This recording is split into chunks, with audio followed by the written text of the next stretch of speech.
Matthew chapter 23. Then Jesus said to the crowds and to his disciples, "The teachers of the law and the Pharisees sit in Moses' seat. So you must be careful to do everything they tell you, but do not do what they do, for they do not practice what they preach.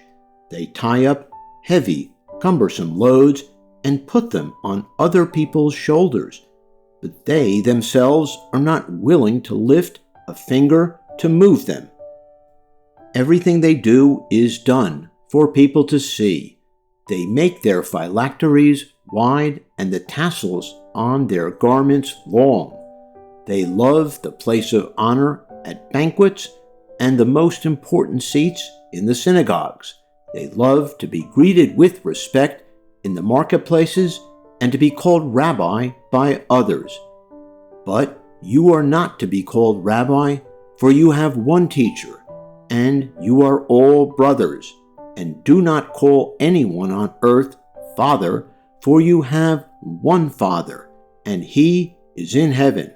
Nor are you to be called instructors, for you have one instructor, the Messiah. The greatest among you will be your servant. For those who exalt themselves will be humbled, and those who humble themselves will be exalted.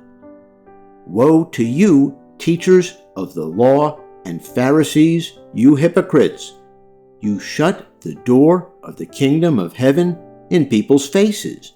You yourselves do not enter, nor will you let those enter who are trying to.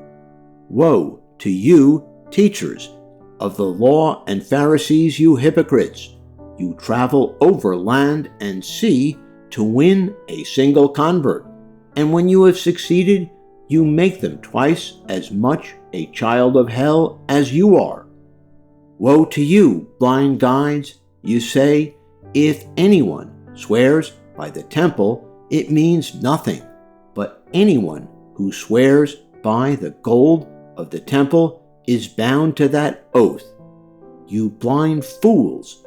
Which is greater, the gold or the temple that makes the gold sacred? You also say, if anyone swears by the altar, it means nothing, but anyone who swears by the gift on the altar is bound by that oath. You blind men, which is greater, the gift or the altar that makes the gift sacred?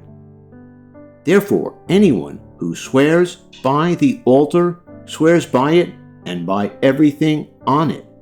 And anyone who swears by the temple swears by it and by the one who dwells in it.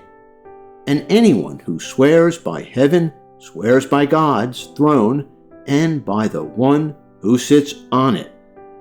Woe to you, teachers of the law and Pharisees, you hypocrites! You give a tenth of your spices, mint, dill, and cumin, but you have neglected the more important matters of the law, justice, mercy, and faithfulness. You should have practiced the latter without neglecting the former. You blind guides, you strain out a gnat, but you swallow a camel. Woe to you, teachers of the law and Pharisees, you hypocrites! You clean the outside of the cup and dish, but inside they are full of greed and self-indulgence. Blind Pharisee, first clean the inside of the cup and dish, then the outside will also be clean. Woe to you, teachers of the law and Pharisees, you hypocrites! You are like whitewashed tombs, which look beautiful on the outside, but on the inside are full of the bones of the dead and everything unclean. In the same way, on the outside, you appear to people as righteous, but on the inside you are full of hypocrisy and wickedness. Woe to you, teachers of the law and Pharisees, you hypocrites! You build tombs for the prophets and decorate the graves of the righteous. And you say, if we had lived in the days of our ancestors, we would not have taken part with them in shedding the blood of the prophets. So you testify against yourselves that you are the descendants of those who murdered the prophets. Go ahead, then, and complete what your ancestors started.